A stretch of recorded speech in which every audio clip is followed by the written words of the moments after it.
Sejam bem-vindos aqui em nosso espaço Caminho da Luz, né? Dando sequência ao nosso ciclo de conferências aqui. Hoje nós vamos falar sobre física quântica, espiritualidade, a relação que tem com o modelo espírita, com essa visão de outros planos, outras dimensões. Nós vamos conversar sobre isso.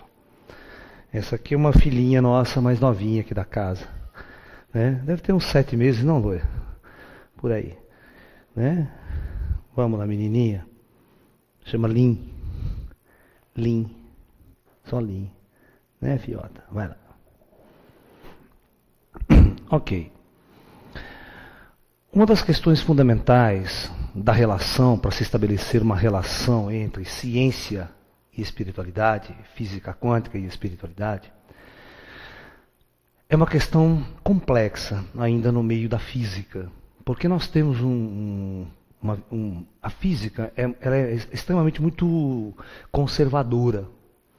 A ciência é extremamente conservadora. Falar de espiritualidade para a ciência, para o físico, é quase que uma heresia para algumas linhas de físicos. Não para todos. Não para todos. O nosso trabalho em cima deste ponto na ciência já vem de longa data.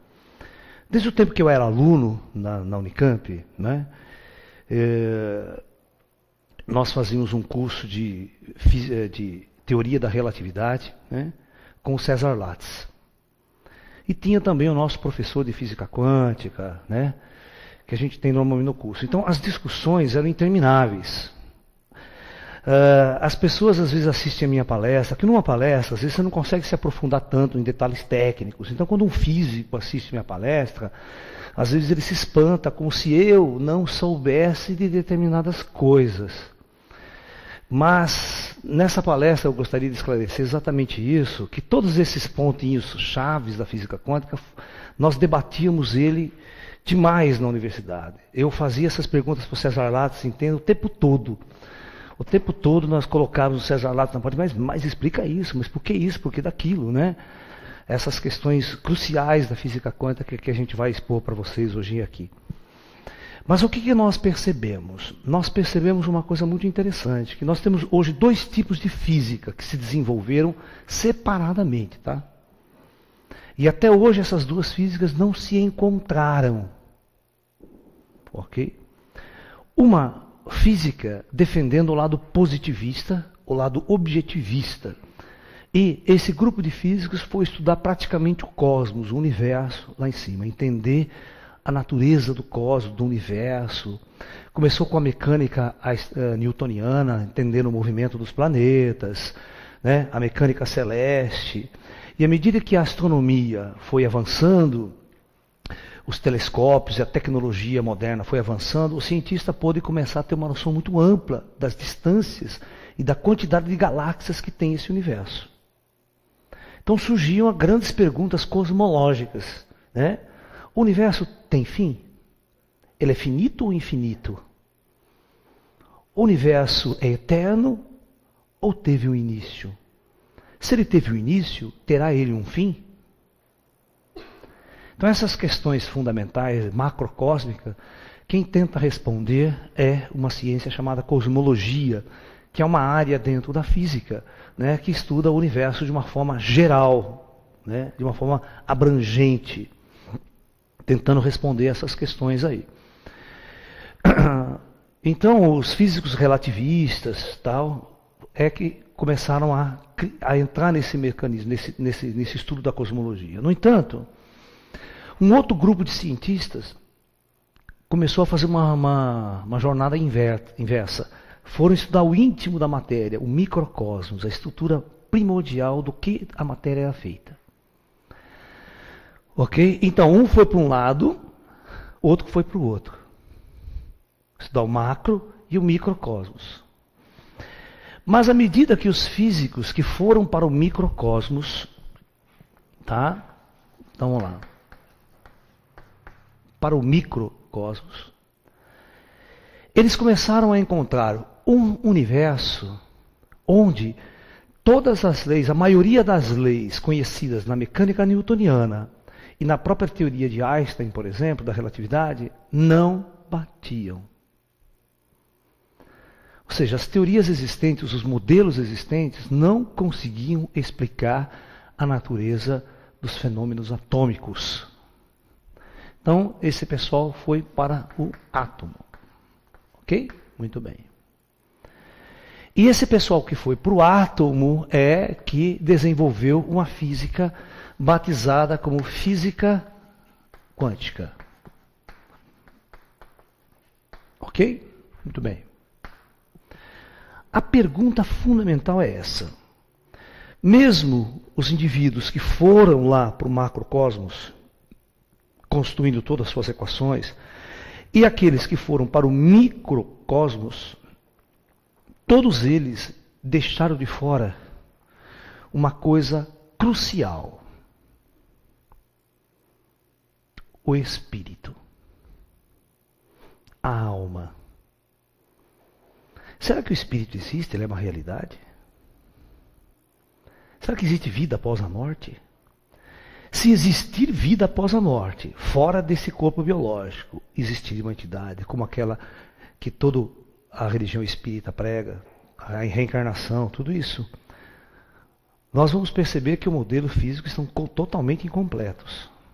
Se não abordar o espírito, essa realidade, a física está faltando alguma coisa, porque o espírito seria, segundo nossa visão, uma parte integrante do universo. Essa consciência, ela tem que ser explicada. Tem que ser explicada a sua origem, como é que ela se desenvolve, de onde ela vem. Ok? Então seria mais um trabalho para os cientistas. O que eu tenho percebido hoje em dia, que muitos poucos físicos estão trabalhando nesta área. O que existe, uma quantidade muito grande de cientistas trabalhando nessa área, são neurocirurgiões. Tá? Pessoas que trabalham com o cérebro, pessoas que estão indignadas com o funcionamento do cérebro, com a estrutura do cérebro. Então, eu tenho recebido muitos convites, já participei de encontros e congressos com esse tipo de profissional para tentar entender a nossa visão da física quântica, como que a gente tenta ver essa relação do espírito e tudo mais. Porém, eu quero deixar bem claro, por exemplo, as pessoas que me ouvem, cientistas que me ouvem, físicos que me ouvem, né, para entender como é que essa coisa foi discutida e foi debatida a fundo na minha época dentro da universidade, e mesmo fora da universidade, nós continuamos com grupos, reunindo grupos para debater essas questões, essas teses, durante muito tempo da minha vida. O fato de eu não estar vinculado a uma universidade, uma instituição de pesquisa, não significa que eu não acompanhe o desenvolvimento da fronteira da ciência, essas discussões todas que estão por aí. Né? Tanto no campo da astronomia, da astrofísica, eu tenho grandes amigos meus astrônomos, que trabalham em centros astronômicos, que a gente mantém contato direto. E como os físicos também, né? Muitos físicos, alguns dentro da Unicamp, amigos meus de carteira, que hoje é diretor do Instituto de Física da Unicamp, que nós debatemos constantemente todas essas ideias. Né? Na década de 80, né, em 1986, a Unicamp patrocinou um congresso internacional com o seguinte tema: interação, mente, espírito e matéria.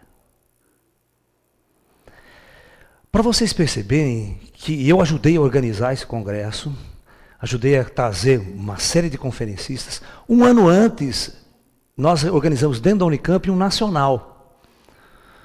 Veja bem, os cientistas da Unicamp, aberto pelo reitor, na época o reitor Pinotti. Né? Para vocês terem uma ideia, eu levei o Gasparetto fazer pintura mediúnica na frente dos cientistas, o general Uchoa falar sobre discos voadores, Valdo Vieira falar sobre viagem astral, saída do corpo astral consciente, falar do espírito fora da matéria. E essa discussão gerou muitas e muitas polêmicas dentro da Unicamp. Então vocês acham que eu, Laércio, na época que ajudei a organizar isso, eu levava esses conferencistas dentro da Unicamp? Nós ali entre os físicos, professores, nós não debatíamos profundamente essa questão, a exaustão? Nós tínhamos grupos que nós nos reuníamos fora da horário de aula, à noite e tal, para debater exatamente isso. Porque esses nossos grupos alternativos é que engendrou esses congressos. É que fez a Unicamp inteira participar de um congresso dessa natureza. E cientistas como o Nubro Facuri, por exemplo, que foi professor da medicina da Unicamp, de neurocirurgia, hoje ele dirige o Instituto do Cérebro do Hospital Irmãos Penteados, em Campinas, há muito tempo. Ele é um espírita, né, fervoroso, mas um grande estudioso dessa relação cérebro-espírito. Ok? Então, inclusive, eu já fui convidado por ele para fazer uma palestra dentro do Instituto do Cérebro, que ele mantém um anfiteatro no hospital, Irmãos Penteados em Campinas, exatamente para semanalmente, ele reúne toda a equipe médica dele para fazer esses debates, fazer essas pesquisas, esses estudos. Então, essas questões básicas da física, tá, que nós vamos expor agora, os pontos cruciais, isso foi extremamente debatido por nós, cientistas. Eu não sou uma pessoa que estou chegando agora, sabe, no assunto. Você tá entendendo? As pessoas acham que a gente está... Muitos físicos que não me conhecem, às vezes assistem, porque eu faço uma palestra, por exemplo, para pessoas mais leigas. Então, quando eu faço uma palestra para pessoas mais leigas, é difícil você entrar em detalhes técnicos profundos, que as pessoas não vão entender.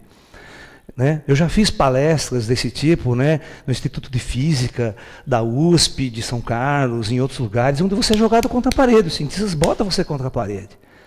Então a gente sabe as questões, sabe as perguntas que os físicos vão fazer, e sabe os pontos que os físicos não aceitam, eu sei. E por isso que calmamente a gente está trabalhando e tentando colocar essas ideias para o mundo acadêmico, aos poucos, para tentar mostrar que o espírito ele é uma necessidade dentro das leis da física.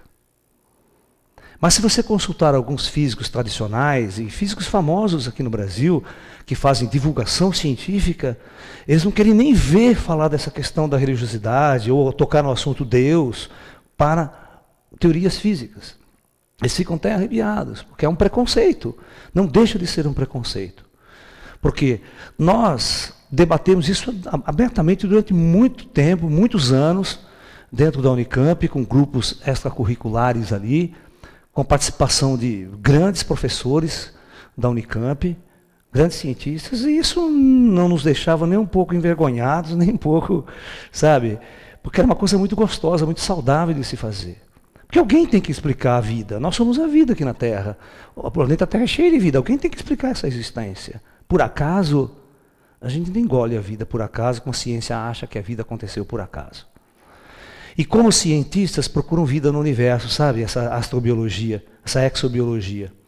Tentando procurar vida como se ela acontecesse ao acaso nos planetas. Sem contar que existe que essa questão, existe uma inteligência fora da matéria que pode reconstruir e construir tudo que existe na matéria. Quando isso for descoberto e aceito pela ciência, vai haver uma mudança tão grande no paradigma das discussões e do pensamento humano, que vocês vão conhecer duas eras, uma antes disso e outra depois disso. Que é a era do espírito. É vocês imaginarem a ciência nossa acordar e detectar que existe a cidade em nosso lar, que existe uma comunidade toda funcionando, com ciência, tecnologia, seres pensantes, seres viventes, aqui ao nosso redor. E a ciência até hoje não detectou isso. Não é? Então, é isso que nós vamos tentar conversar. Quais são os pontos polêmicos da física quântica que pode dar margem para a gente tentar introduzir o espírito nesse meio, nessa questão, para essa discussão? Né? Primeiro, nós temos várias questões que levaram muitos cientistas, na época do seu desenvolvimento, a deixar de lado essa discussão, sabe? Porque ela era muito perturbadora. Então, passou-se por cima disso. Porque eram pontos que davam margens a muitas interpretações diferentes. A ponto de os cientistas não estar falando a mesma língua, usando a mesma equação e interpretando essa equação de forma diferente. Então os físicos fizeram um congresso em Copenhague, lá uma época, e criaram a interpretação de Copenhague da física quântica. Sabe aquela coisa? Fazer uma reunião para todo mundo, vamos ajustar esse negócio, que todo mundo falar a mesma língua. Aí que está, quando foi feita essa reunião, a interpretação fundamental que eles decidiram lá não é a total, é a que eles acharam a mais correta na época. Mas existem muitas outras maneiras de se ver a coisa que podem dar exatamente a margem para o espírito penetrar nessa questão e fazer parte integrante dessas discussões. Muito bem. Quais são? Primeiro, existe um problema muito sério na física quântica, que é o problema da medida. Tá? Ok? Então, veja bem. Como fazer medidas na física quântica? Quando você vai tentar entender o microcosmos e tentar entender como que é um elétron, do que é feito um elétron, do que é feito um próton, do que é feito um nêutron, essa chamada estrutura praticamente básica da matéria.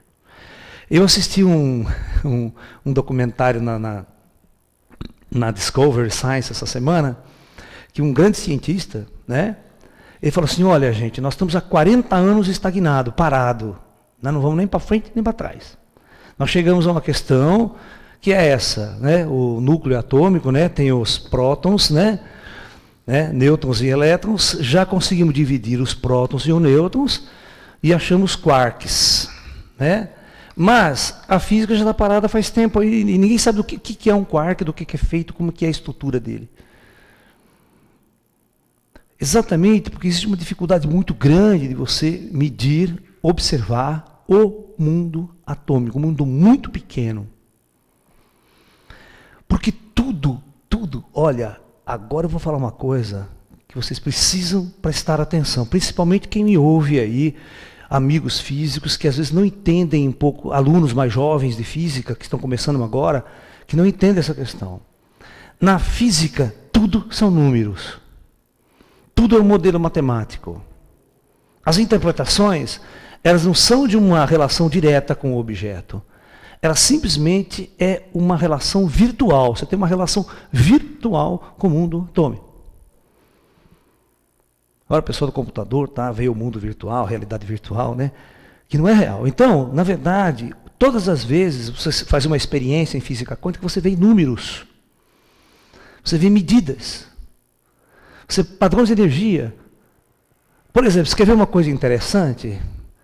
Que é uma discussão até hoje, nós discutimos e nós debatimos muito isso com o nosso grupo, é você falar que o elétron, por exemplo, o spin do elétron, que é o momento magnético, é a rotação do elétron.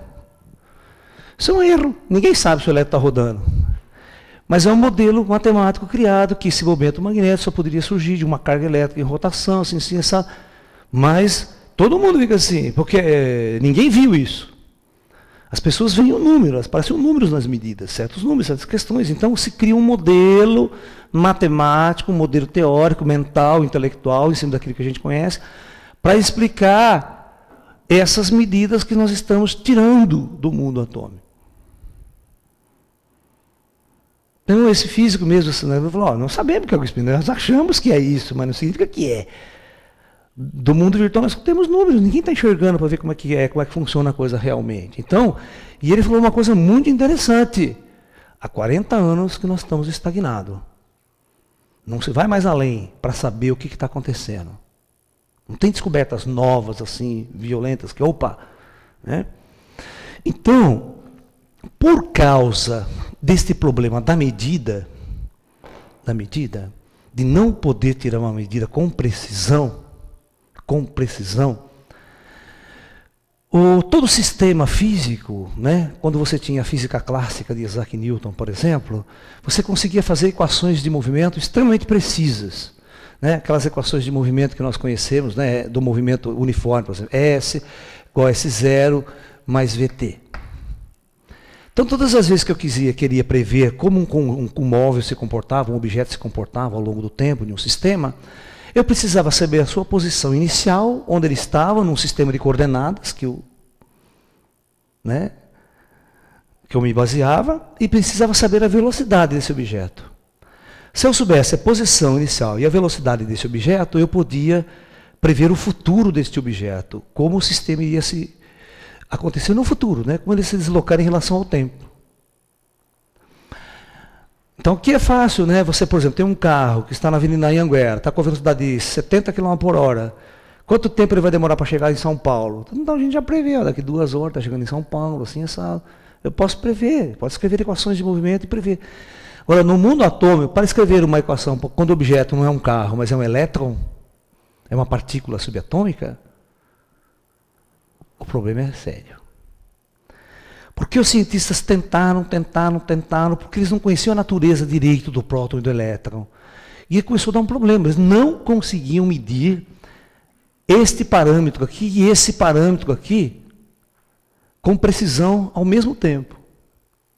Dava um erro na medida.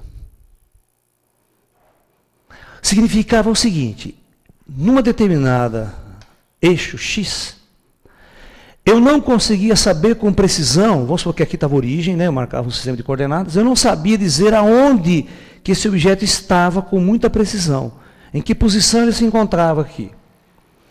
Esse era um problema.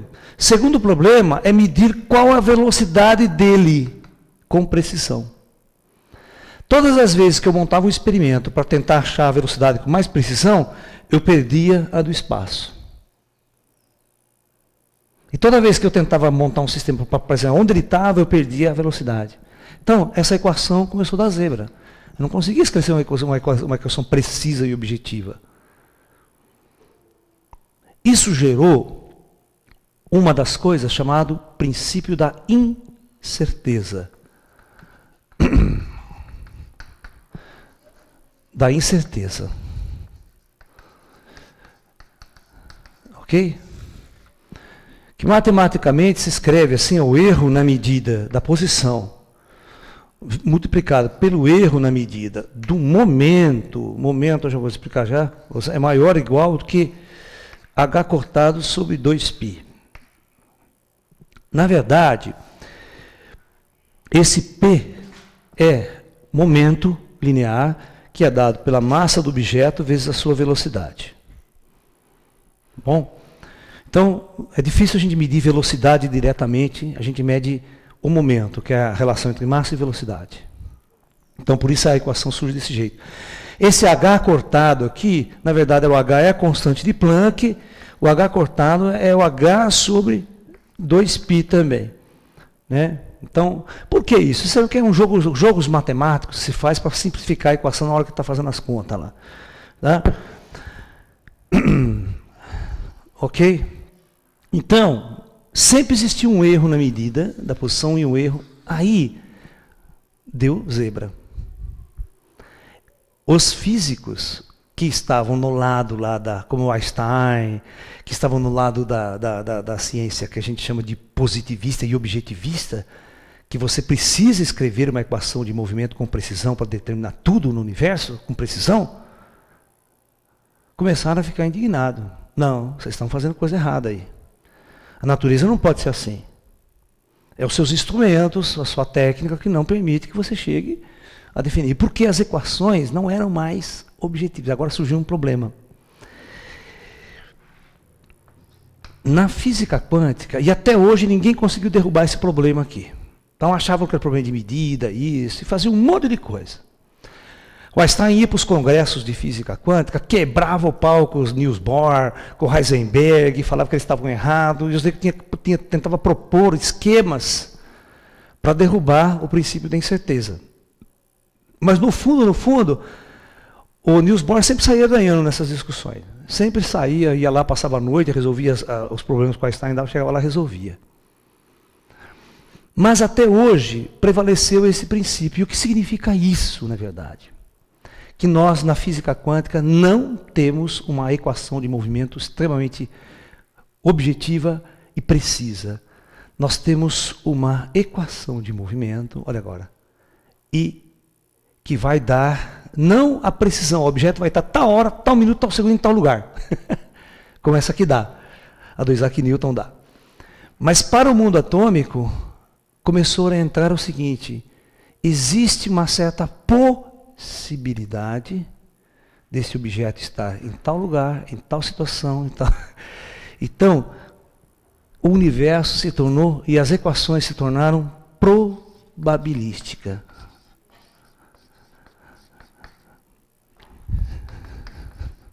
Ok?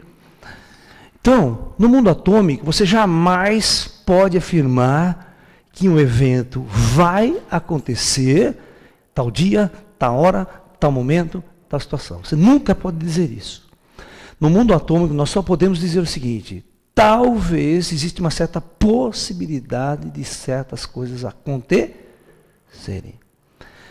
Por isso que o Einstein veio com aquela grande frase, né, que ninguém quase entende, quem está fora disso, e dizia, mas Deus não joga dados. Ou seja, né?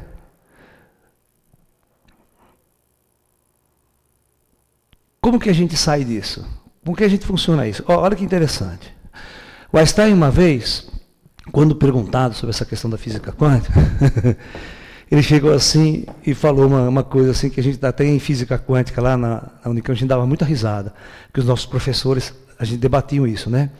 Se você chegar para uma pessoa e perguntar se um elétron está parado, ou seja, em relação ao referencial, é claro, né? O que eu respondo? Olha só. O elétron está em repouso ou em movimento em relação a um referencial dado? Como eu nunca consigo determinar a velocidade com precisão, nem a posição, a resposta minha tem que ser aqui. Pode ser. Pode estar parado ou pode estar em movimento. Você percebeu que louco, cara? Isso muda tudo.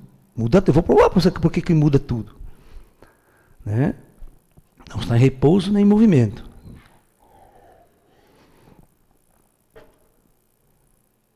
Então, a resposta, não sei, pode ser.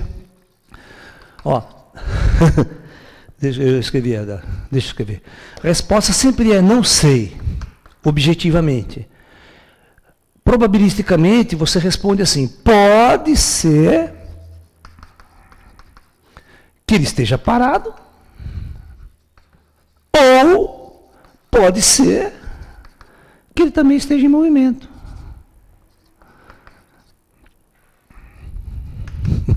Grande objetivismo, não? Vocês estão entendendo? Que acabou o positivismo, o objetivismo da ciência? Pô, se você não pode responder isso para mim, e pode tirar a medida que você quiser. Você não vai conseguir responder.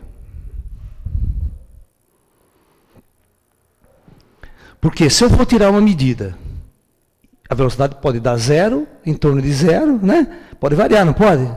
Então, isso que é o delta. Ó. Se você tiver um delta P, que na verdade no fundo é um delta V, né?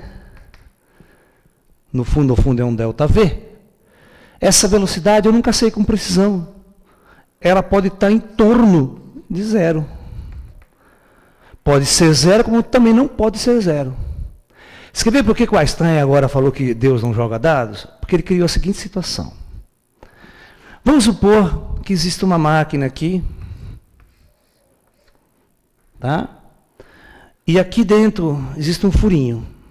E aqui exista um material radioativo, um material qualquer. Que os eventos atômicos são probabilísticos, então ele pode ou não emitir uma partícula, emitir um elétron, emitir uma partícula. Se ele não emitir, tudo bem, se ele emitir, mas existe uma probabilidade, ele pode não emitir, como pode emitir, quando ele pode, não sei. Pode emitir a qualquer momento, pode demorar 20 mil anos para emitir uma partícula. Aí, o cara coloca um sensor aqui, de detecção, e quando ele receber uma partícula aqui, isso aqui dispara uma bomba atômica. Vamos ser radical. Uma bomba atômica. E eu instalo esse sistema numa cidade como Nova York. A pergunta é, a bomba vai explodir e matar 5 milhões de habitantes?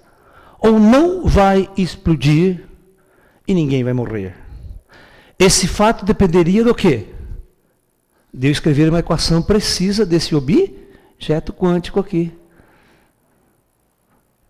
Se a velocidade do objeto for zero, ele não sai daqui. Se for diferente de zero, ele sai, vai disparar, vai explodir a bomba. Né? Essa é uma versão diferente do gato de Schrödinger, tá? Mas é isso que o Einstein fala, pô, Deus não joga dados, então quer dizer que a minha vida, a minha existência vai depender da probabilidade? Porque os eventos quânticos, então ele falava, tem algum erro aí. Então, o fato do mundo atômico ser probabilístico também deu problemas. Aonde entra o espírito nisso, Carmen? Calma que não vamos chegar lá. Essa palestra vai ser um pouco mais longa do que as outras. Mas é importante que a gente saiba exatamente isso. Porque hoje, no meio espírita, no meio espiritualista, muita gente está usando a palavra quântica em tudo quanto é lugar. É cura quântica, é meditação quântica, sexo quântico. Tem sexo quântico agora. É uma beleza o negócio. Né? Ai. Né? Terapia quântica. Isso tem nome de terapia quântica. Tá legal o negócio. Né? Muito bem. Nós vamos participar, inclusive tem um congresso para setembro de 2013, que a gente já está convidado, já está inserido lá. Cientistas do mundo inteiro, é um congresso internacional aqui no Brasil, tá? Onde nós vamos estar realmente debatendo essas questões ligadas à física quântica, ligado à medicina na física quântica. Muito bom. Terceiro ponto na questão aí. Agora que é legal, ó. Esse terceiro ponto é muito importante, que aqui a gente vai introduzir o espírito na jogada. Que a física deixou de fora, os quânticos deixaram de fora dessa interpretação. Que é a história do observador. Papel do observador na física quântica. Muito bem. Na física clássica, quem estudou ginásio, fez o colégio, né, sabia o que era esse observador. Estava lá, tá um observador parado, olhando uma bala de canhão, né? Então você mede a velocidade, a distância com esse canhão. O observador, ele fica aqui, ele não afeta o movimento, sabe? Ele... Por exemplo, eu observando o movimento dos planetas.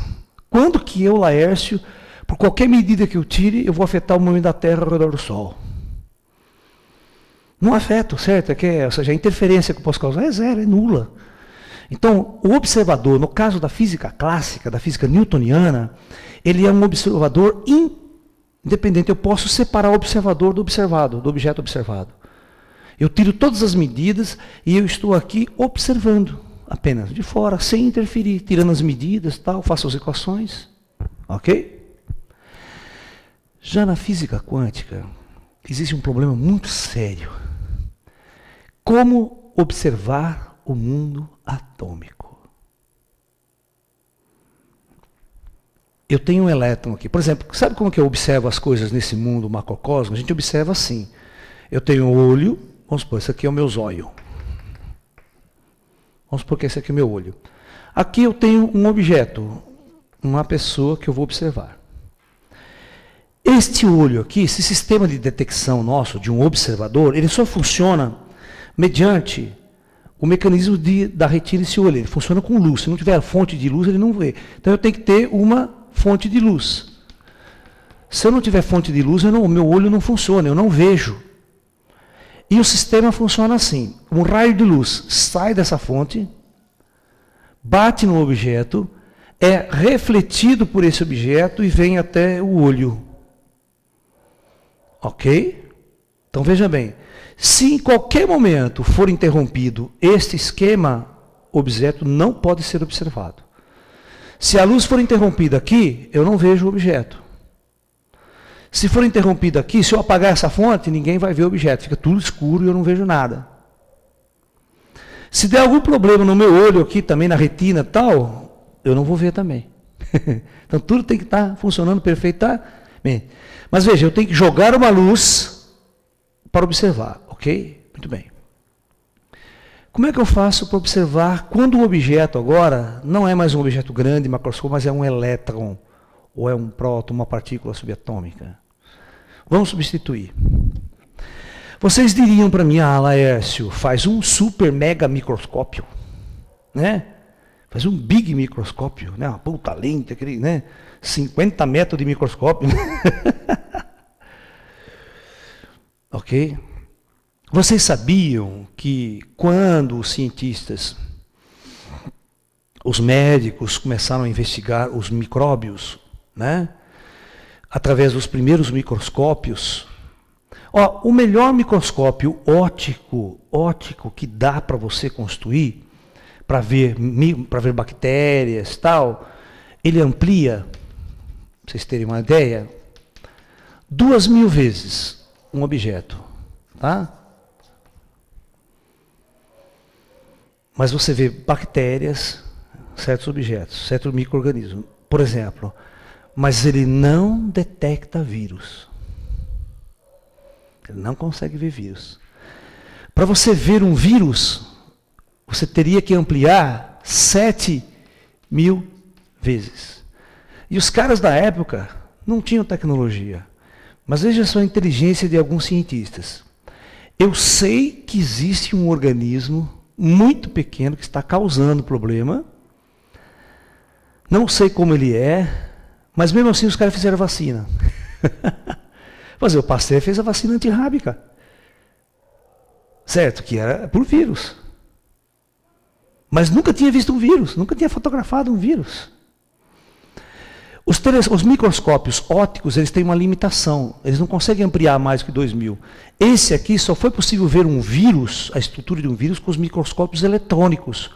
Que ao invés de eu jogar um feixe de luz sobre o objeto, eu jogava um feixe de elétrons sobre o objeto. Então eu quero que vocês entendam que essa questão de fazer um microscópio gigante não funciona, não dá certo. Você tem limites.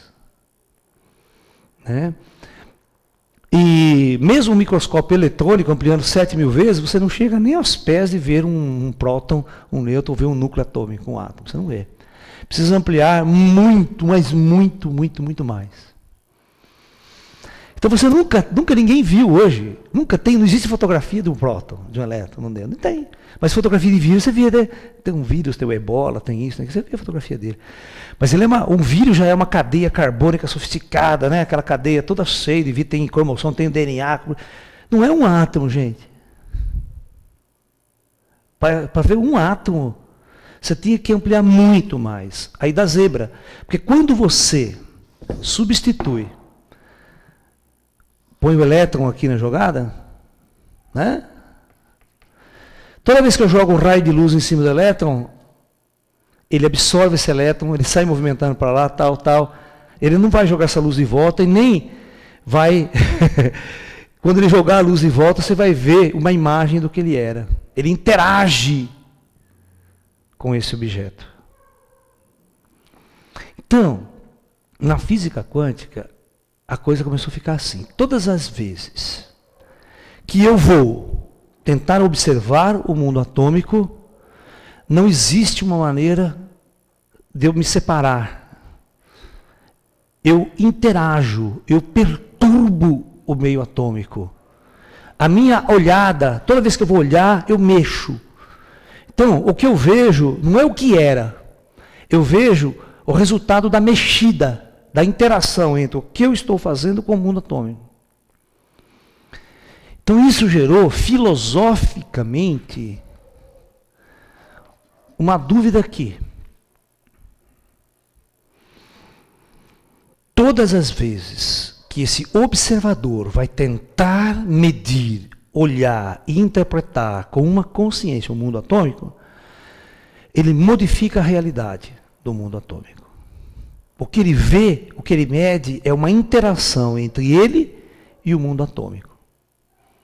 E como o mundo atômico é um mundo de probabilidades, ele interfere nessa probabilidade, ele interage com essa probabilidade, mudando os valores dessa probabilidade.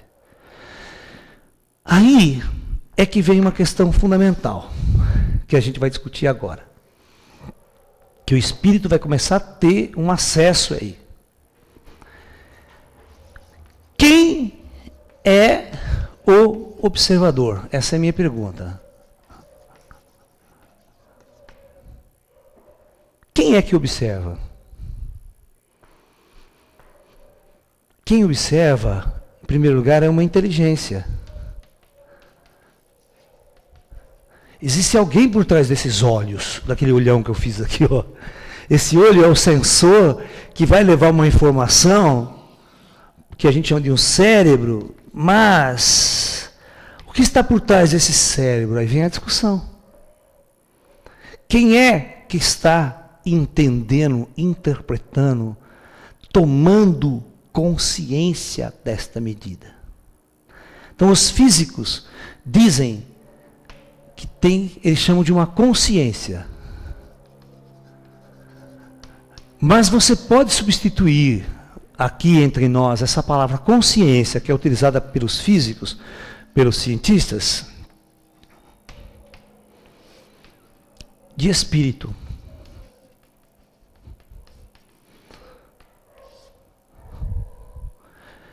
Os físicos da época eles não foram muito fundo nessa questão. Eles deixaram meio de lado a questão e foram resolver a coisa. Porque ia dar muito pano para manga para tentar explicar essa questão. Quem é essa consciência que está interagindo com o mundo atômico? Que está participando e criando uma realidade lá. Uma realidade observável.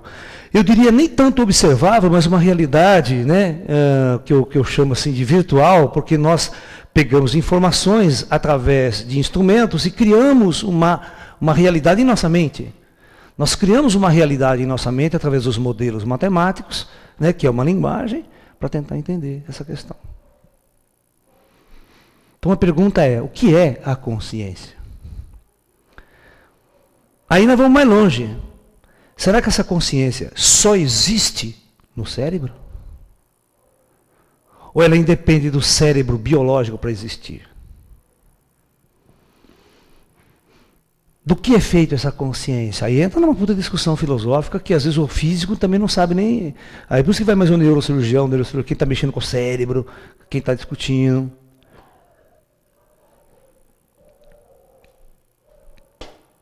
Mas vamos caminhar.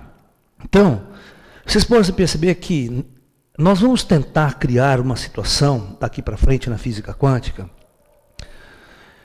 para demonstrar que o espírito, ou se você quiser chamar consciência, ele é fundamental para a interpretação do universo.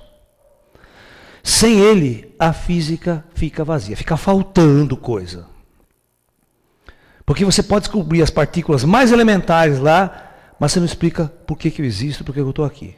Vivo, pensando e agindo. E você tem que explicar qual é a origem dessa consciência, do que ela é constituída, do que ela é feita. Se você sabe do que é feita a matéria, você tem que me dizer do que é feita essa consciência também. Essa coisa, ela é uma entidade física real. A consciência, ela é uma entidade física real e tem que ser tratada como um objeto físico real. Ele não pode ser mais subjetivo, tal, coisa só de psicólogo, de psicoterapeuta. Não é. A ciência, em todos os seus âmbitos, né, em todas as suas áreas, tanto da psicologia, da psiquiatria, da neurocirurgia, dos físicos, dos matemáticos, nós temos que criar uma estrutura, porque se a gente começar a criar, achar que é importante isso, todas as equações físicas têm que levar em consideração este dado. Vai ter que entrar um fator nas equações, que é a consciência. Porque ela é parte integrante. Se os físicos estão descobrindo partículas, né? Ou partícula de Higgs, a partícula de Deus, essa coisa toda, batizada, mas que não é bem assim. E o espírito? Por que não descobriram até agora? Por que os físicos não descobriram o espírito até agora? Se é uma coisa que todo centro espírita, todo fim de semana, rola aqui no Brasil para todo quanto é canto. Isso que é engraçado. Se você vai na Europa, se você vai nos Estados Unidos, se vai onde tem os grandes centros de ciência, não tem centro espírita nesses lugares. Você achar um centro espírita, você anda, raramente você tem. Então, esses cientistas não são pessoas acostumadas a conviver com fenômenos espirituais. Por isso você vê quantos cientistas do mundo inteiro vêm para estudar lá em Abadia né? Aquele médium, curadeiro, tal, que vem de fora, porque lá não tem isso. Eles não convivem, mas nós brasileiros, que estamos aqui, eu, por exemplo, sou um médium desde criança, eu convivo com o fenômeno, em mim. Então eu não posso só dizer que esse fenômeno não existe, que é coisa da minha cabeça, sabe? É um fenômeno que está acontecendo ao nosso redor. Você não pode falar que Chico Xavier é um charlatão, que tudo o que ele fez era bobagem. É que, na verdade, a ciência nunca saiu das suas estruturas universitárias, da sua sala lá, para ir fazer uma pesquisa de campo, para ir pegar esses sensitivos, esses médios e fazer uma pesquisa séria. Porque vai mudar a sua opinião. Entendeu? Por exemplo, quando eu levei o Gasparetto fazer pintura lá dentro, mas eu tive que levar lá dentro, eles não saíram de lá para ir buscar, para investigar o cara onde ele estava. O general Shoa, falando da fenomenologia dos discos voadores, dos ETs, da presença extraterrestre aqui entre nós, cadê a ciência que não sai e vai lá buscar? Os caras não vão buscar, eles ficam lá, eles criam uma opinião dele, isso não existe, isso é tudo bobo. Mas eles nunca foram pesquisar, nunca foram a campo. As opiniões deles não são válidas como de investigadores reais. São geralmente opiniões preconceituosas, de algo que eles não compreendem, não entendem e não sabem o que é. E de algo que eles nunca quiseram levar em consideração na sua ciência.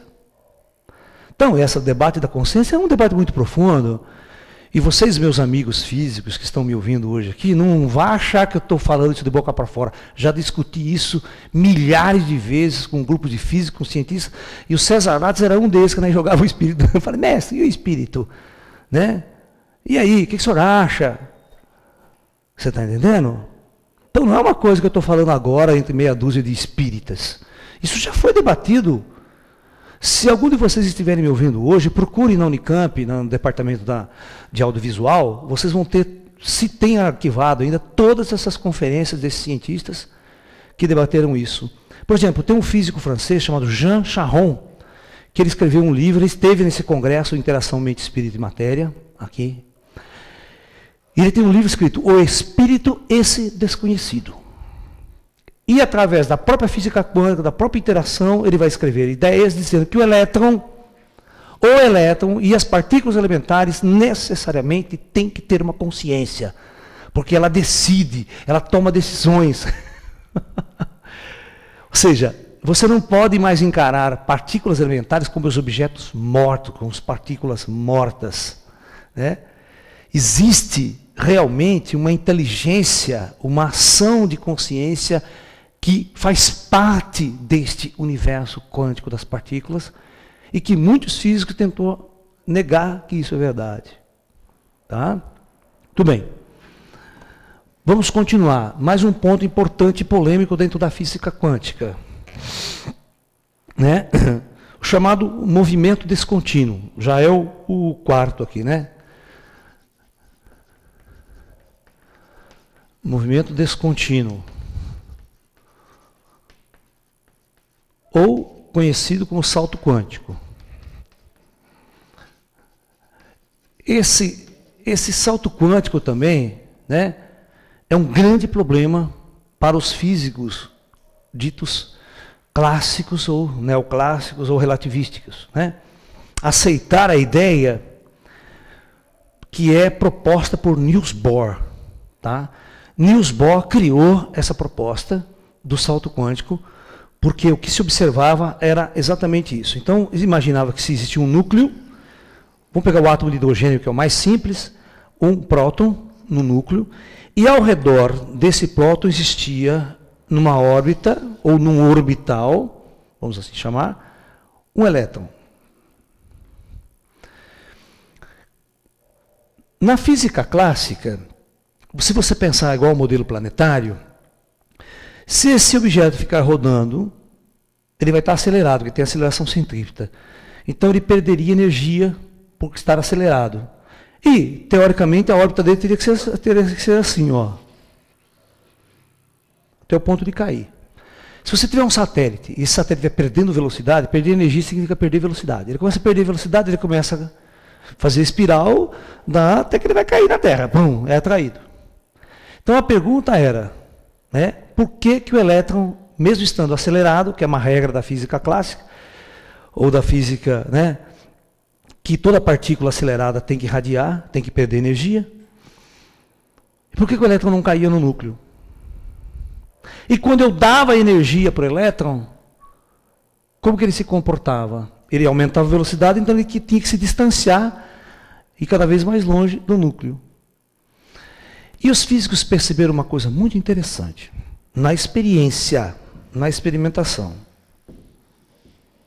que toda vez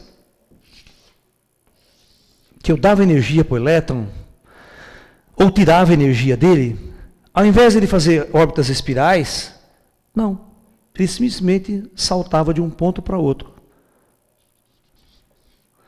Como se existisse vários níveis, várias órbitas pré-definidas, e o elétron saltava dessa para aquela de acordo com a energia que ele tinha. Se ele tivesse uma energia muito grande, ele saltava para outra. Se ele perdesse energia, ele saltava para uma outra. E esse salto era inexplicável, porque não tinha trajetória. O elétron sumia aqui e simplesmente aparecia em outro ponto dessa órbita mais baixa.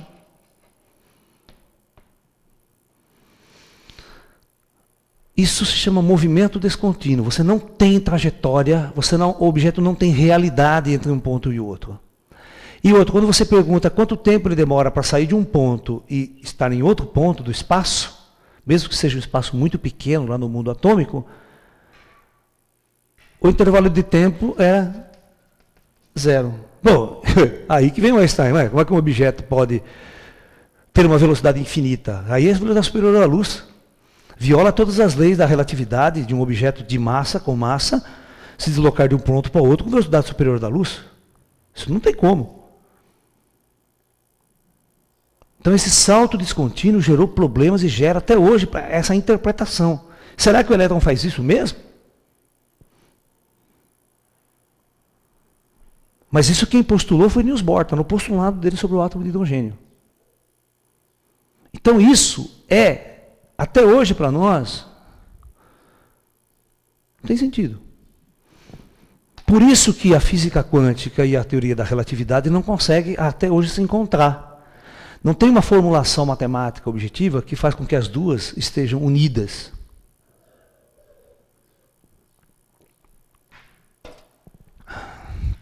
Ok?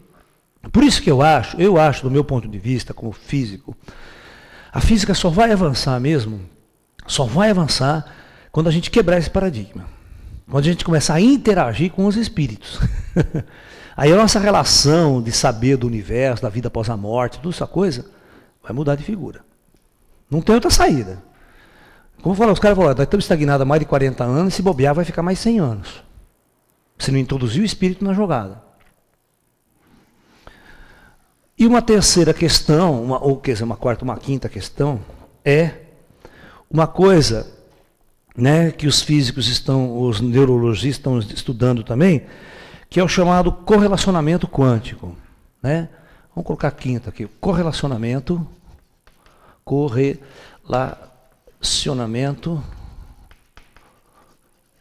quântico.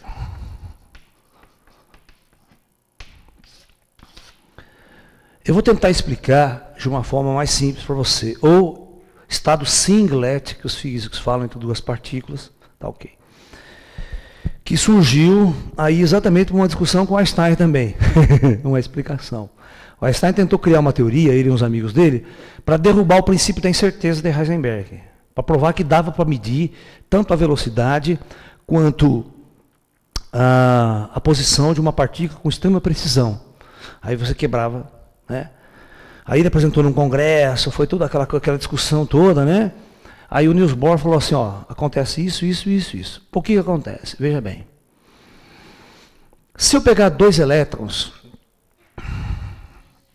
e fazer esses dois elétrons se relacionarem, interagirem um com o outro, geralmente, a gente fala por spin, né? Eu tenho um spin para baixo e outro spin para cima. Na verdade, se você pensar em rotação, um está girando de um lado, outro está girando do outro, porque é que nem uma engrenagem, né? Você não pode colocar dois virando na mesma direção, que vai quebrar o dente. Você tem que colocar duas engrenagens, um gira para um lado, outro gira para o outro, aí funciona o sistema. É mais ou menos como se fosse isso, o spin, a rotação. Aí você e se correlaciona esses dois, eles interagem. Aí você afasta na segunda situação, isso aqui é na primeira situação. Na segunda situação, você afasta um dos elétrons. Né? Então esse fica virado para cima ainda, e você afasta o outro e coloca o outro aqui, virado para baixo. E essa distância aqui, x, não importa qual seja. Para a física quântica não importa qual seja, teoricamente falando. Tá? Muito bem.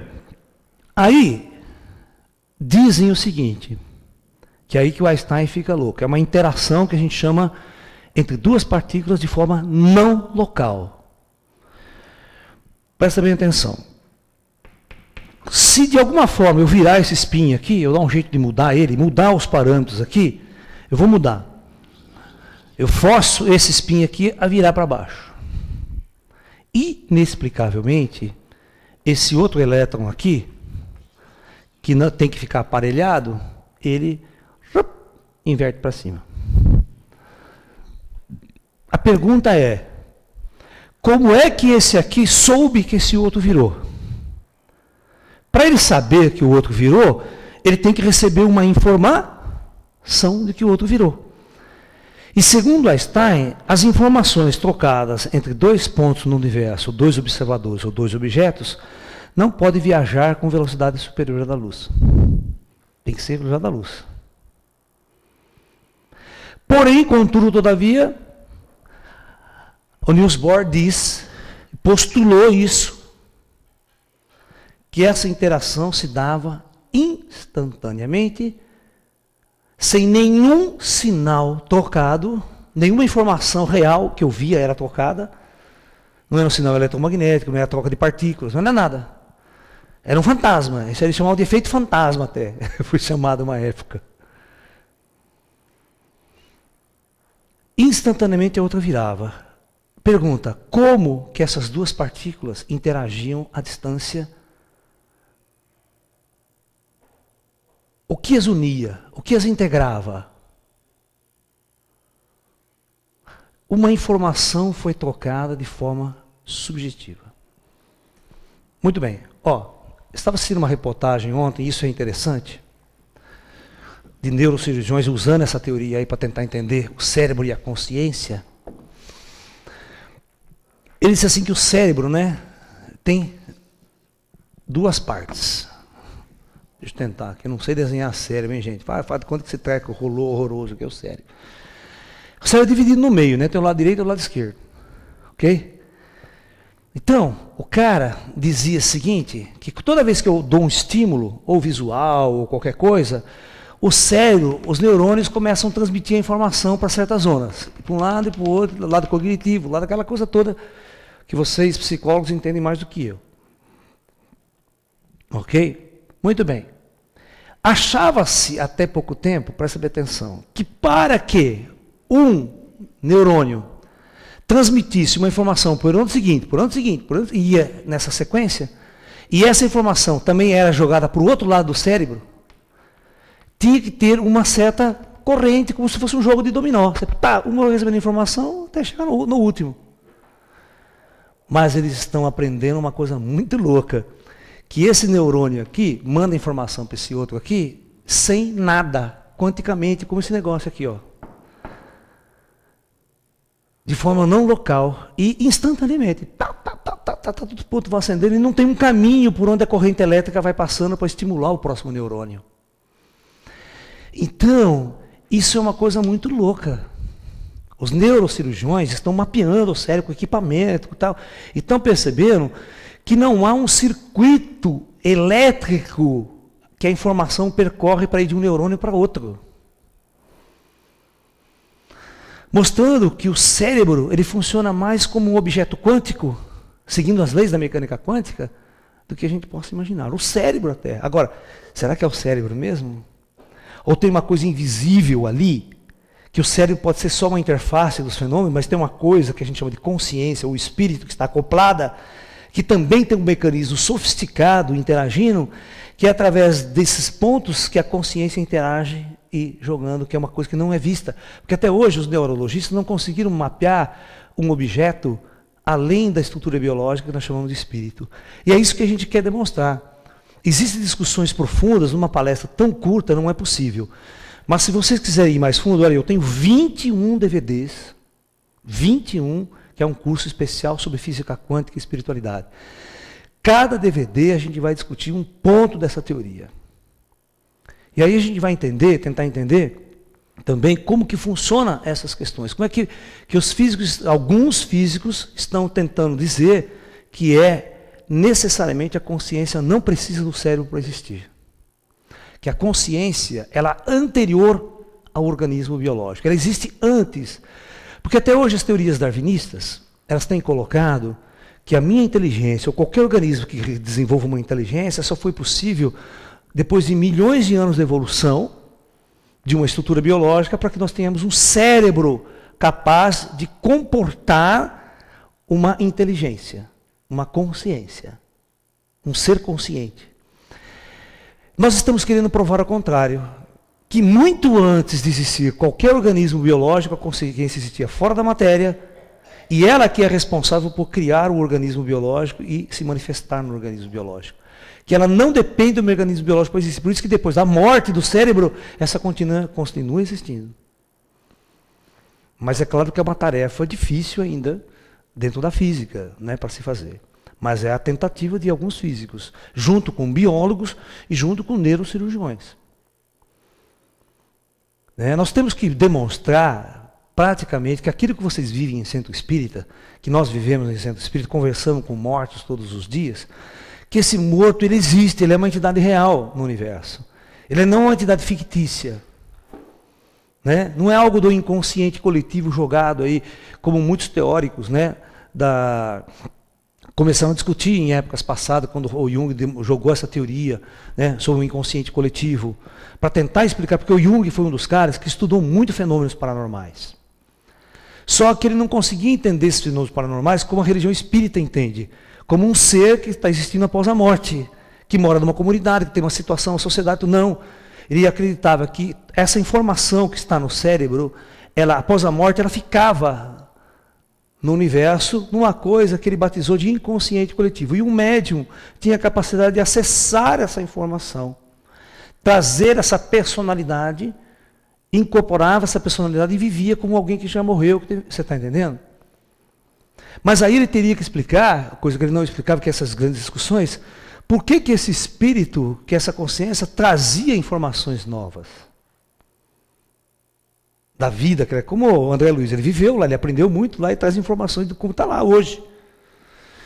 Por exemplo, era uma coisa engraçada, porque na verdade existia um fenômeno, existe até hoje um fenômeno muito interessante que a psicologia não conseguia explicar objetivamente, o Jung precisou criar esses mecanismos para poder explicar a realidade.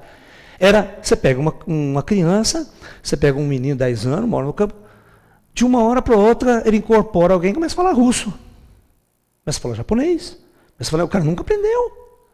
E ele fala fluentemente. Como é que você explica? Ele teve que detectar esse fenômeno. Quem é que está falando? Que consciência que está se manifestando? Como? De onde? De onde vem isso? Porque o fenômeno da incorporação é comum em qualquer centro espírita, pode ir. Certo? Ninguém pode negar que ele exista, que ele não exista. Então, a ciência tem que investigar isso e chegar a uma conclusão. E o Jung foi um dos caras que foi fundo nisso aí. Mas muitos outros terapeutas, o Freud não queria nem saber disso. E muitos outros investigadores não queriam nem saber. Mas esses investigadores, eles não conseguiam, como o próprio Jung, admitir que existia vida após a morte, como a teoria espírita coloca. Como a cidade do nosso lar, uma sociedade organizada, com gente, com nós, vivendo e existindo lá. Ele não consegue admitir isso. Então ele cria uma teoria, né, baseada num dos princípios de um físico chamado David Bohm, também que criou o universo holográfico, que eu não vou falar aqui agora, que é meio complexo agora, mas para saber que essas coisas a gente já estudou muito também, para tentar entender como que essa fenomenologia espiritualista, ou espírita, que vocês quiserem dar o nome, pode ser explicada. Hoje até na Igreja Católica tem isso, né? Vai lá um negro também fala em línguas. É o Espírito Santo. Para a Igreja Católica é o Espírito Santo.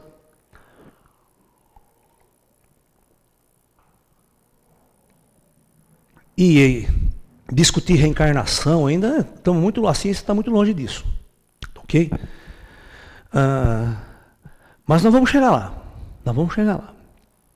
Paciência. A gente tem que ter muita paciência com o conservadorismo da ciência. Eu tenho muita paciência.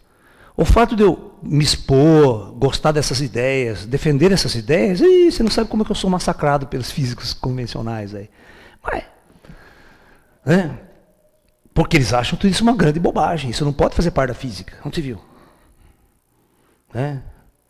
Querer colocar espírito, religião agora, tal. Deus, então, discutir Deus. Assim. Falei, isso aí não tem nada a ver com a ciência. E um grande físico, né? Estava na TV Bandeirantes esses dias debatendo essas coisas. Né?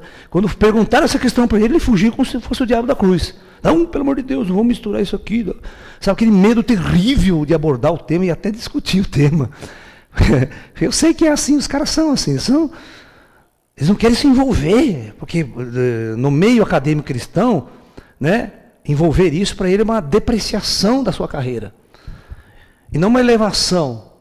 Os caras têm medo, eles têm medo de abordar essas ideias. Primeiro, eles não têm experiência. Não foram a campo investigar os fenômenos.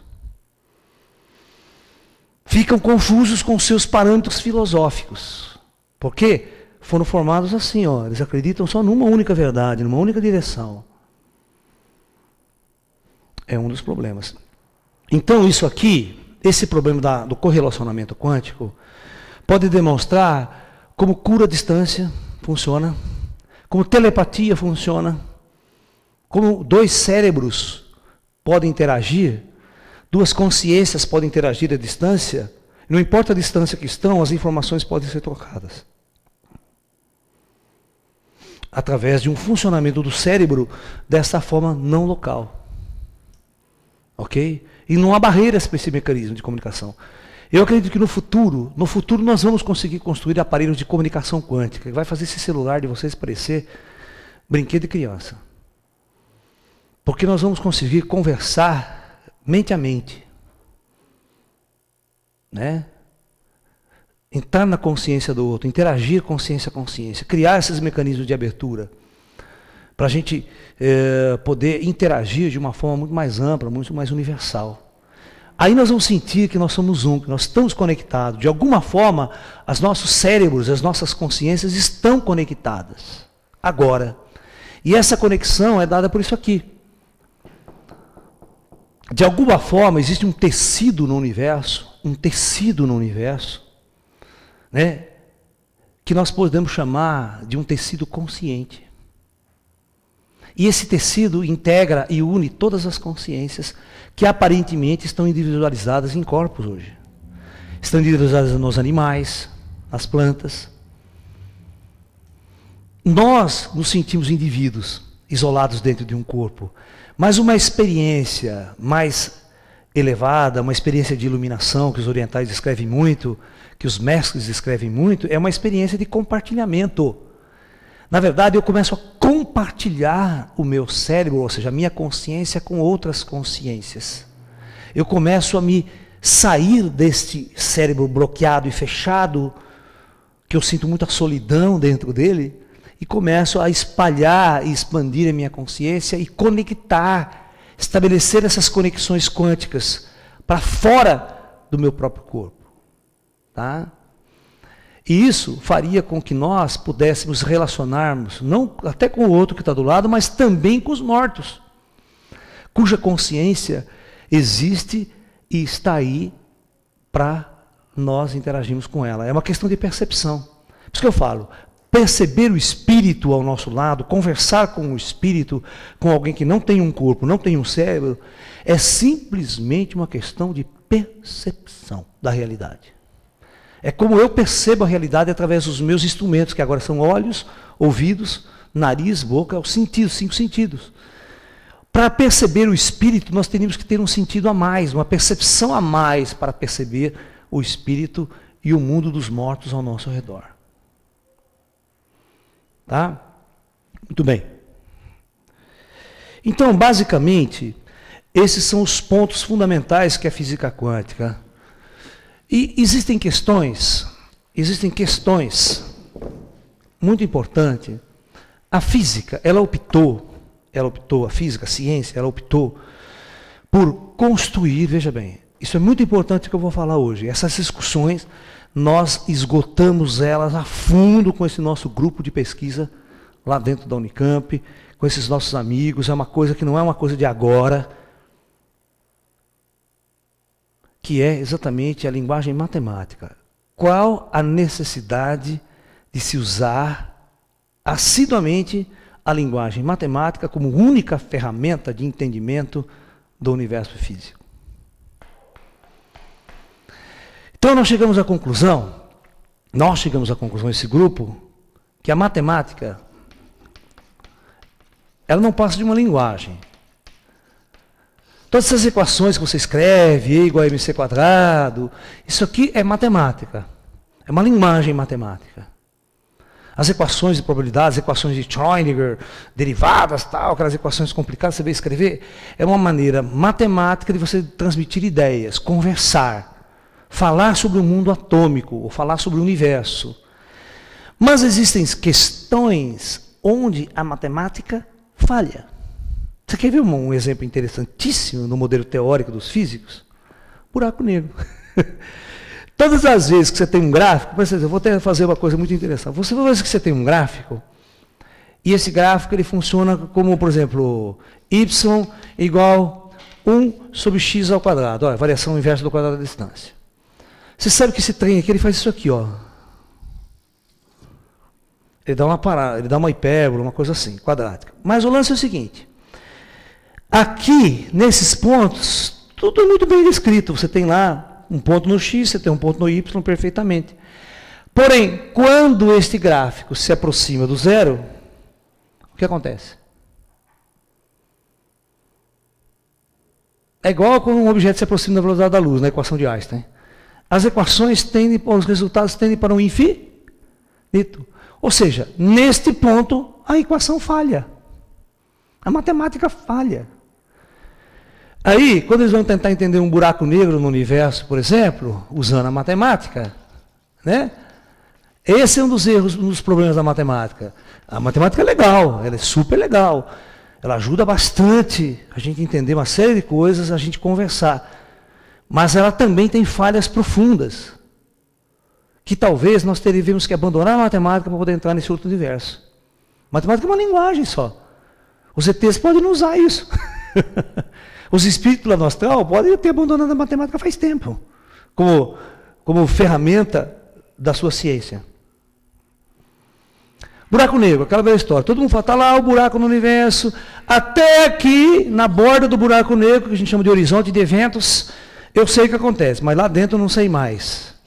Mas não é que você não sabe mais. A sua matemática que você usou tende para infinito. É isso aqui, ó. A sua matemática não consegue descrever, mas alguma coisa acontece lá dentro, caramba. O negócio não some, desaparece. Você está entendendo? Alguma coisa acontece lá dentro. Mas os seus parâmetros, na qual as suas equações foi construída, vai mostrar uma indefinição. Na verdade, todas as vezes que um gráfico tender para o infinito, na verdade você tem que interpretar assim, não sei. Use a inteligência, você tem que interpretar não sei. Isso significa que a sua linguagem matemática que você está usando não consegue descrever a partir de um ponto. A partir desse ponto, a sua matemática não serve mais. Aí eu pergunto, será que uma investigação pela consciência não seria melhor? Então, esses parâmetros que são discutidos é exatamente a linguagem. Na verdade, nunca ninguém viu um buraco negro até hoje. Nenhum cientista viu, ninguém viu. É tudo teórico. Toda essa discussão que você vê de buraco negro em filme, tal, documentário, que some, que passa no buraco negro, o que vai acontecer, sabe? Tudo isso daí não passa de uma elucubração mental. É um modelo teórico, ninguém sabe, porque a matemática chega até aqui e para. E como os físicos só interpretam modelos matemáticos e não a realidade, eles não sabem o que acontece mesmo. A matemática é uma linguagem, eles vão até onde a linguagem está. E eles ficam mentalmente tentando entender o que a linguagem matemática quer nos ensinar. Então nós temos que ter muita consciência do que é uma linguagem e do que é a realidade. Até que ponto a linguagem usada, que é a matemática, descreve a realidade.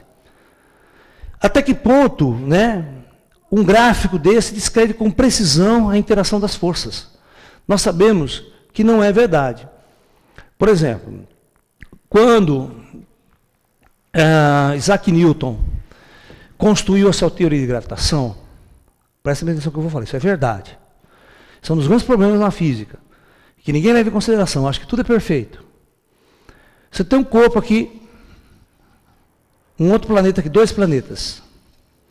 Presta bem atenção no que eu estou falando. Se você for no ginásio, no cursinho, no colégio, perguntar, tem a força gravitacional? Sim, professor. Ninguém sabe direito o que é essa força gravitacional até hoje. Mesmo com as ideias de Einstein, de curvatura de espaço-tempo, ainda a gravitação é um grande mistério. Tem uma força, ok? De interação entre eles. Essa força é dada pela grande equação de Newton.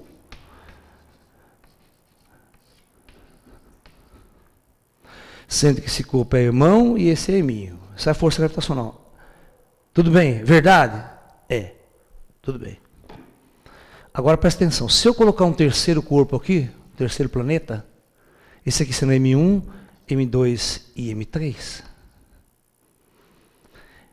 vai surgir uma nova força. Ó, esse corpo vai perturbar essa força. Ele vai perturbar o campo de tal forma aqui, que essa força que aparecer aqui agora, ó, entre eles, não vai ser mais dada por essa equação. Tá? Isso a gente chama na física o problema de 3 corpos. Essa equação já não descreve mais. Essa aqui é uma equação simplificada para 2 corpos. Quando você coloca o terceiro perto, ele perturba o campo, essa força muda de valor e não pode ser usada se você quiser uma precisão muito grande na medida, essa equação não serve mais. E os computadores se matam para responder, para resolver qual o valor dessa força. E se você botar 3 cargas elétricas aqui também, dá o mesmo problema. Agora você imagine, né, colocar um monte de cargas no átomo. Por isso que é impossível matematicamente você entender o funcionamento de um átomo. Porque não se tem equações simples. Não se tem coisa simples, tá? Para descrever isso. Muito bem.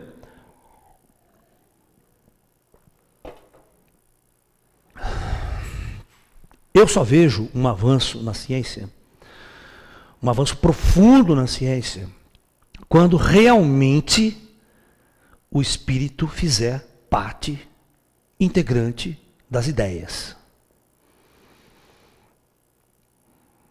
Nós vamos mudar da noite para o dia o mundo, nosso planeta, quando existir uma interação realmente clara e objetiva entre o mundo físico e o mundo dos espíritos. E a minha visão, a minha experiência espiritual diz que isto vai acontecer independente da ciência. Não serão os físicos que vão descobrir isso, não serão os psicólogos que vão descobrir isso, nem os terapeutas, nem os... Isso vai acontecer, simplesmente, por uma questão natural. Porque o próprio plano espiritual vai manifestar-se em algum momento. A nossa civilização ela está chegando num grau de amadurecimento, ela está chegando num grau de compreensão do universo de si mesmo, que é inevitável o encontro com os espíritos. Porque, na verdade, muitos amigos meus ufólogos, eu gosto de ufologia também, eu vou muito para congressos de ufologia, né? E as pessoas querem entender o ET, o extraterrestre. Eu digo assim para as pessoas, ninguém vai entender extraterrestre sem antes entender o espírito. O verdadeiro choque de ordem na nossa vida, na nossa ciência, vai ser dada quando ocorrer, não é uma invasão de ET, não é uma guerra entre os ETs, mas sim uma manifestação clara e maciça do plano espiritual na Terra. Porque hoje ele é muito sutil, né? Os espíritos, você vai lá no centro espírita e diz, não posso falar nada disso. Só posso falar até isso. Não, é como se eles não quisessem manifestar, não quisessem colocar muita informação aqui embaixo. Vocês estão vivendo o seu karma, a sua experiência. Mas tem que chegar um momento que é isso que ninguém espera. As pessoas esperam uma nova era, uma transição planetária com catástrofes violentas, o mundo acabando, fim de mundo, apocalipse, dezembro de 2012. Né? Tá todo mundo esperando, né? Minha pousada já está lotada, tá todo mundo tem até esperando vaga já, gente, lá. Desistência. Para dezembro de 2012 vai ficar enfurnado lá, não tem mais onde botar gente lá. Mundo com medo, o fim do mundo. Mas eu falo para vocês que a grande virada, o plano astral sempre alerta a gente nessa experiência como médium, como sensitivo. Vai acontecer algo que vocês nunca esperaram do jeito que veio a coisa. Ela vai vir de um jeito que vai pegar todo mundo de surpresa. A ciência não vai estar preparada, porque está muito atrasada. As religiões, então, estão cada vez mais longe da verdadeira coisa que pode acontecer, que vai acontecer. Raríssimos são as pessoas do mundo que vão entender o que está acontecendo e conseguir absorver isso. Mas vai acontecer. De um jeito completamente inesperado. Ninguém. Vocês vão ver como que essas inteligências, elas vão agir, elas vão atuar. Elas são grandes inteligências, que comandam toda essa experiência. Sabe? Porque tudo é um acordar, sabia? Todos nós aqui somos seres que estamos vivendo experiências antigas. Mas nós estamos, o próprio cientista também tem vidas anteriores, ele não sabe, ele não está acordado para isso. Mas imagine se de uma hora para outra, só imaginem, tá? Vocês vão dormir tudo hoje. E não, todo mundo acorda no dia seguinte estranho. Alguma coisa aconteceu. Lembrando não sei do que. E já acorda vendo umas coisas diferentes. Pô, mas não via isso. Passa um cara assim, quem é o senhor? Nossa, esse cara. Sabe aquele cara mineiro que passa assim, tarde. Né? Começa a aparecer, as pessoas começam a ver de uma hora para outra. Começam a ver pai, tio, mãe na sua casa, que morreu já faz tempo. Avó. Ô, vô, como é que vai, senhor? O que o senhor está fazendo aqui? É simplesmente um acordar. É uma percepção. E essa percepção, essa revolução, não vem pela ciência, ela vem de cima para baixo, ela vem de outro lugar. É um acordar. E tem muita gente em cima que tem as chaves na mão desse acordar. Para eles falam que é só um virar de botão assim, né? Então, acorda. Isso pode acontecer de um jeito que vocês menos esperam. Eu digo para vocês uma coisa, nós estamos num esforço tremendo, eu como físico, como cientista. Mas eu não acredito que a ciência vai resolver esse problema. Ela não vai.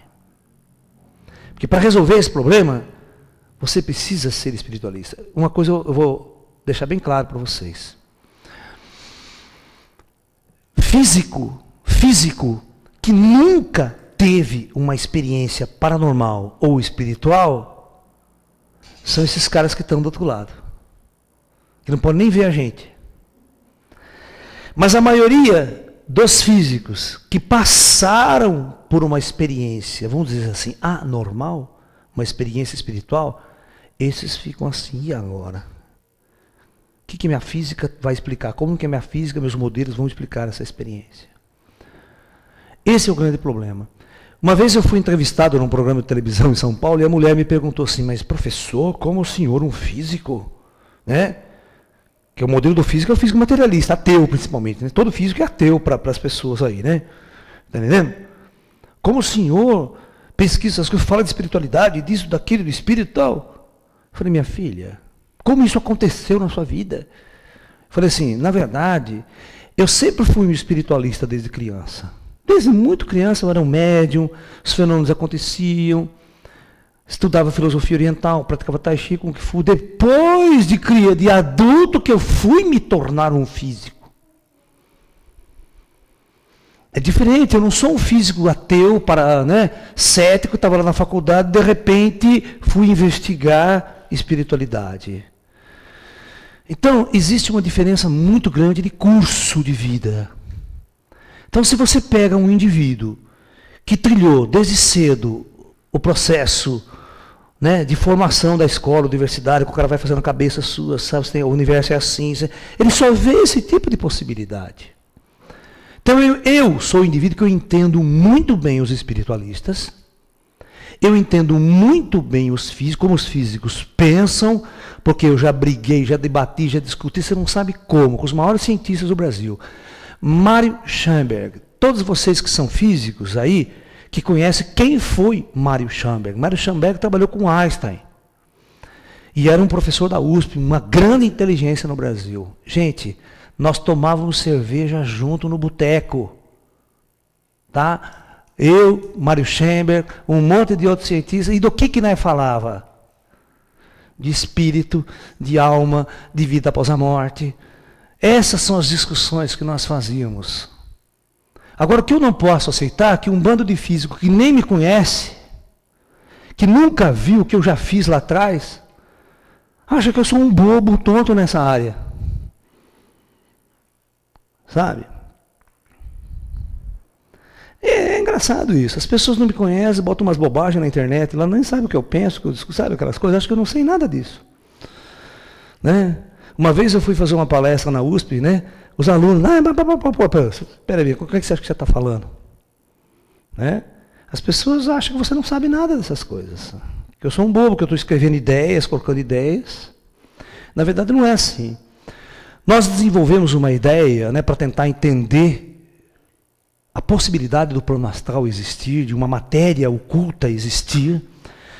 Nós criamos uma ideia que vocês podem ir mais fundo, assistindo outros DVDs, até aquele curso de física quântica, o meu livro sobre física quântica, que nós criamos uma coisa chamada, duas coisas interessantes que nós tentamos teorizar. A primeira é quantização de massa. Nós quantizamos a massa, fazendo uma relação entre a equação de Einstein, e seguindo a mesma ideia de de Broglie, a gente tentou fazer uma coisa bem simplificada, para tentar explicar que pode existir níveis quânticos diferentes de massa, para explicar a matéria que existe no plano astral. Como as cidades astrais são construídas, a matéria do próprio espírito, como ela é constituída de uma matéria real. O espírito não é uma coisa fantasmagórica, mas é uma entidade real no universo. Como a gente viu no filme Nosso Lar, os espíritos são pessoas reais, entidades que vêm aqui, andam no nosso meio, conversam, ajudam você a se curar de doença, trabalha com uma entidade qualquer. E essa entidade espírita é constituída de uma matéria, de um objeto real.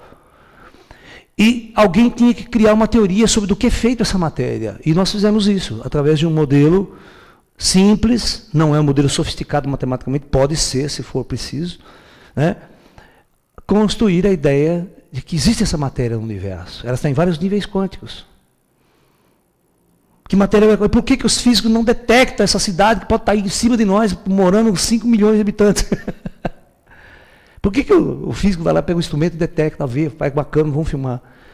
Então a gente tenta explicar como é que funciona essa interação entre essa matéria e essa nossa matéria, esse nosso mundo da matéria.